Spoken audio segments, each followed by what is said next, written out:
Well, I guess this is video too. Our next feat is fix the pull rope. The rope doesn't seem to move either way. It's been hit pretty hard, or it's been dropped, or I'm pretty sure this was probably a flood damaged one. I know the motor turns. I've already tried turning the engine by the flywheel. I just got to get this part off and get it straightened up and get the rope for it to work where we can pull it. Once we get the rope fixed, we can spin the engine, see if we got fire, see what our next step's going to be.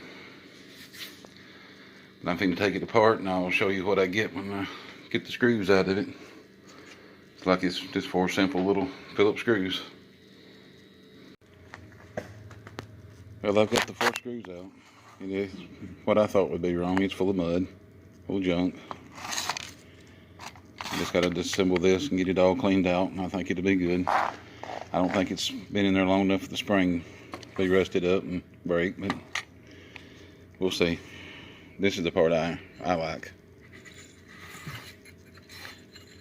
The motor's free. I haven't been able to spin it all the way over because of the cord, but and you still got compression.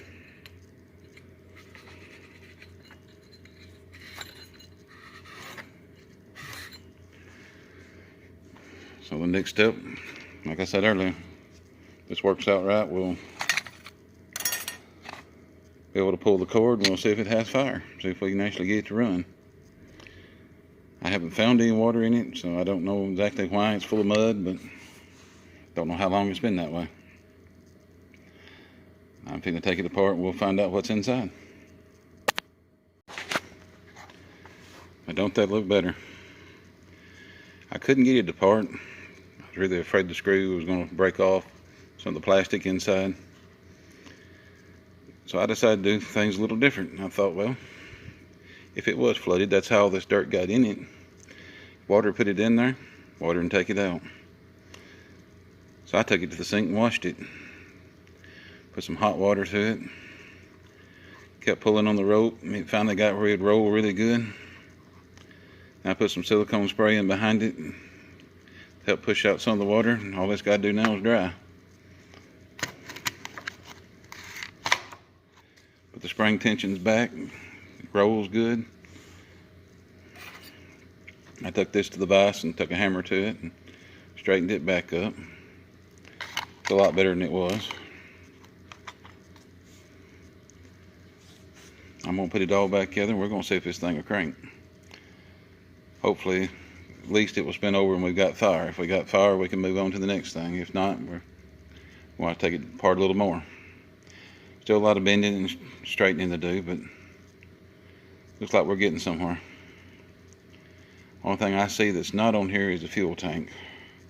I did not get a fuel tank for it, but we can try it and see if it will run the starting fluid or little WD-40, something like that it'll run on, just to see if it will fire. I can probably find a tank for it. On to the next step. We're ready to test the spark here. I pulled the plug. You wonder what this is? It's a piece of metal touching the metal part of the jug of the cylinder, because everything around it's plastic. You've got to ground your plug in order to get the fire. If I can hold this and pull the cord, it'll be amazing.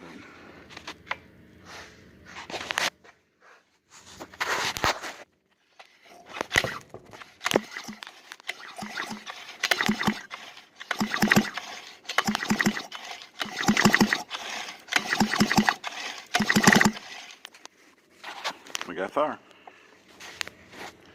Now we need some kind of fuel and see if it'll hit.